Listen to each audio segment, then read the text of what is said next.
நாம் இன்றைக்கி பார்க்க போகிற ரெசிபி சிக்கன் சாண்ட்விச் பார்க்க போகிறோம். ரொம்பவும் சுலபமாக செய்யக்கூடிய இந்த ரெசிபி வாங்க எப்படி செய்யலான்னு பார்க்கலாம். அஸ்ஸலாமு அலைக்கும், வெல்கம் டு ரியா சமையல். சாண்ட்விச்சுக்கு தேவையான ஸ்டஃபிங் ரெடி பண்ணிக்கலாம்.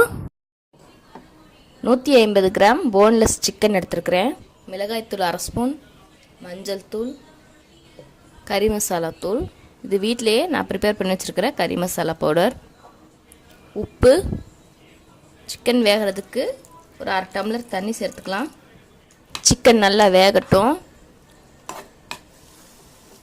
சிக்கன் வேகட்டும். அதுக்குள்ளே இன்னொரு கடாயில் 2 டேபிள் ஸ்பூன் போல் எண்ணெய் விட்டுக்கலாம். மீடியம் சைஸ் 2 பெரிய வெங்காயம் கட் பண்ணி வச்சுருக்கிறேன், வெங்காயத்தை சேர்த்துக்கலாம். வெங்காயம் நல்லா வதங்கட்டும். 1/2 டேபிள் ஸ்பூன் இஞ்சி பூண்டு விழுது பச்சை வாசனை போக வதக்கிக்கலாம்.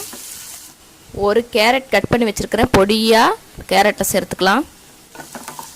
கேரட் கொஞ்சம் வதங்கட்டும். சிக்கன் வெந்துடுச்சு, ஸ்டவ் ஆஃப் பண்ணிடலாம். சிக்கன் இதில் கொஞ்சம் சிக்கனுடைய அந்த தண்ணி இருக்குது, அதை சேர்த்துக்கலாம். இதில் நல்லா சிக்கனுடைய ஃப்ளேவர் இறங்கியிருக்கும். திக்காக இருந்தால் மட்டும்தான் சேர்க்கணும், தண்ணியாட்டு இருந்துச்சுன்னா அந்த தண்ணியை சேர்த்துறாதீங்க. குடமிளகா சேர்த்துக்கலாம். சப்ஸ்கிரைப் பண்ணுங்க, அப்படியே பக்கத்தில் இருக்க பெல் சிம்பிளையும் கிளிக் பண்ணிடுங்க. கறி மசாலா பவுடர் 1 ஸ்பூன் சேர்த்துக்கலாம். லைட்டாக தண்ணி தெளிச்சுக்கலாம், ஊற்றிட வேணாம், லைட்டாக தெளிச்சா போதும்.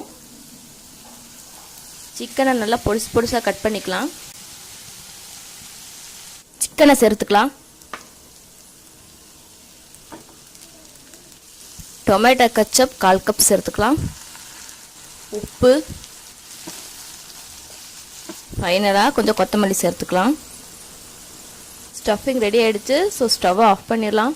மில்க் பிரெட் எடுத்துருக்கிறேன், எந்த பிரெட் வேணும்னாலும் யூஸ் பண்ணிக்கலாம். நான் மில்க் பிரெட் எடுத்துருக்கிறேன். மேலே பட்டர் தடவிக்கலாம்.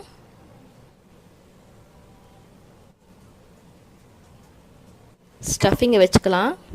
பட்டர் இருக்கிற பக்கம் இந்த பக்கம் திருப்பிட்டு ஸ்டஃபிங் வச்சுக்கலாம். அப்படியே க்ளோஸ் பண்ணிடலாம். கொஞ்சம் லைட்டாக ப்ரெஸ் பண்ணி விட்டுக்கலாம்.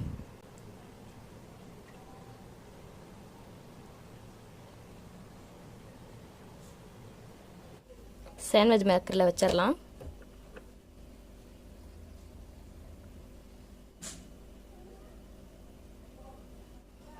க்ளோஸ் பண்ணிடலாம். இது ஒரு ஃபியூ செகண்ட்ஸ் இருக்கட்டும். ரெடி ஆகிடுச்சு, எடுத்துடலாம்.